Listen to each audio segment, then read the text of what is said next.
things. Firstly, an oil boom. The income tax, the top rate of tax in Venezuela is much lower than our own. When the oil prices collapsed, which they didn't prepare for that through the economy. Are you saying that socialist Venezuela is collapsing because of oil prices? No. The second point, one second. This is important. I think it's really important that we talk about what's happening in Venezuela.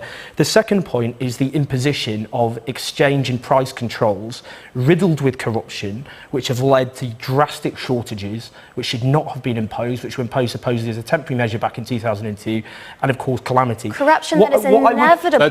Let's have Kate coming back on your 2 points. When you have state intervention and when you have state control in the way that Venezuela does, that corruption is inevitable. Let's talk about what's happening in Venezuela. Infant mortality is up by 10,000%. Inflation is up by 947%. Poverty has gone from 48% to 82%. The minimum wage, talk about some progressive utopia, is down by 75%. The murder rate is 10 times that of the global average. This is a socialist experiment gone truly awry. And sorry, I just have to follow this up very quickly. There have been many apologies made for years by the left, many Guardian headlines, many comments from the leader of the opposition, Jeremy Corbyn, from MPs like Diane Abbott. An apology is needed now. An outright apology. I don't care if Jeremy Corbyn's in Croatia. This has to be apologized for. Does Kate have a point? Because the Labour leader has managed to mention Arsenal Football Club while on holiday. But not Venezuela. Does he need to? He will. I'm sure when he comes back on holiday, he will, because the amount of scrutiny which is currently being placed on this. As I've said, firstly, socialist governments in Ecuador, in Bolivia, in Uruguay are not afflicted. Socialist experiments fail. They fail like this. 1 second. Come on. They are all having huge economic growth. They have over the last few years. They haven't collapsed, and they've massively reduced poverty in their own countries. So that's not true. You're picking and choosing the definition of socialism. Well, they are socialist governments. Countries that are far more free but maybe have higher tax rates are not socialist. This is socialism. Bolivia and Uruguay are ruled by socialist governments. The second point, and this is the utter hypocrisy, the utter hypocrisy of this whole argument. At the moment, our government is arming Saudi Arabia to the teeth, a vicious dictatorship which... No. Let me finish. This is a critical point about the hypocrisy of this debate. Jeremy Corbyn hasn't sold weapons to Venezuela.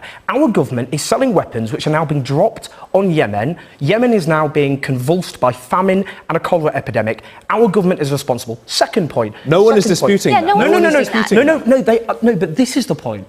Why is there no national outrage in the press about the fact our government... There is. About the Guardian.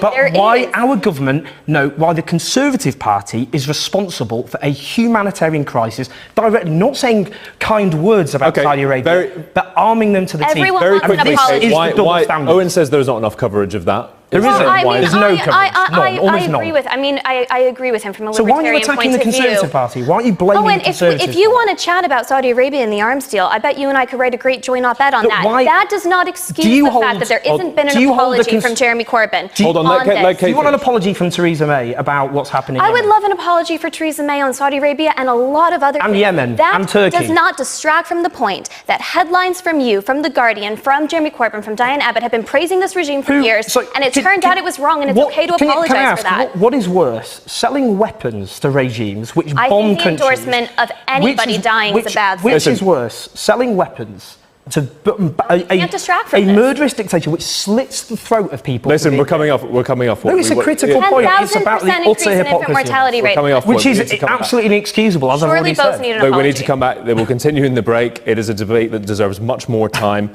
You've both managed to get your points in. There's plenty more coming up after the break here on the Press Preview. Do stay with us. You didn't frankly have the balls to put country before party.